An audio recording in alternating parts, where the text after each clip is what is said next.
আমাদের গ্রামে একটা কথা আছে, চাল চাল একাকিত্ব করলে ওটাকে খেচুড়ি হয়। তা আপনাদের নীতি আদর্শটা আমরা মনে করছি খেচুড়ি মার্কা।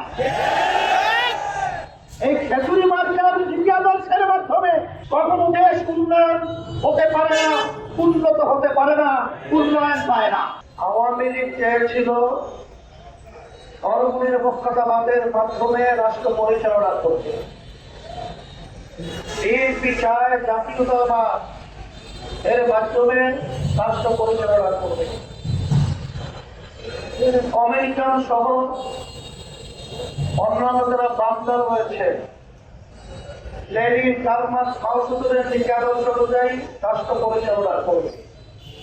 কিন্তু জামাত এবং জামাতের সাথে যারা হয়েছে জামাত জোট, তারা কোন নীতি আদর্শে রাষ্ট্র পরিচালনা করতে চায় এটা কিন্তু আমাদের কাছে পরিষ্কার না। কারণ তারা নাম দিয়েছে ইসলামী জামাত, কিন্তু তারা আবার বলতেছে ইসলামী নীতি আদর্শ অনুযায়ী তারা রাষ্ট্র চালাবে না।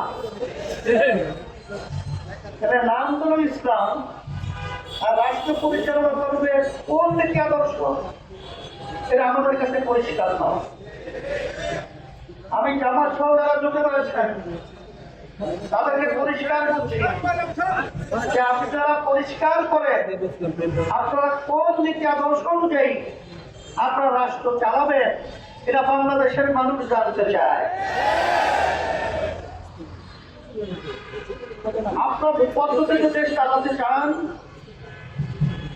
আমাদের কাছে প্রশ্ন, আমাদের নিজেদের কাছে নিজের প্রশ্ন কিন্তু যে আপনারা গোপনে ভারতের সাথে আপনারা বৈঠক করেছেন। গোপন বৈঠকে কি হয়েছে? গোপন বৈঠক করবেন কেন? এটা আমাদের কাছে কিন্তু সন্দেহ।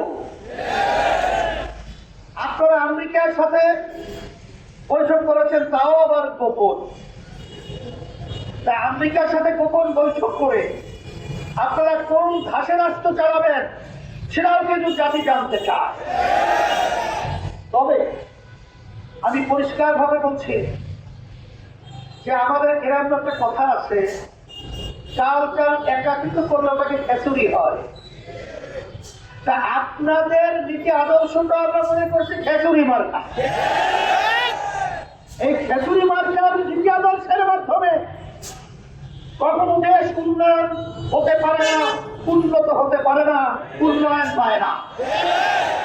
আমরা দাওয়াত জানাচ্ছি, সারা দেশে থেকে আমার কাছে খবর আসছে আজকে আমাদের দলের নেতারা, কর্মীরা, আমাদের মুহিব্বিনরা এবং যারা দেশকে ভালোবাসে, যারা ইসলামকে ভালোবাসে, ওলামায়ে কেরাম সহ স্বতঃস্ফূর্তভাবে ইসলামী আন্দোলন বাংলাদেশের পক্ষে, হাত পাকার প্রতীকের পক্ষে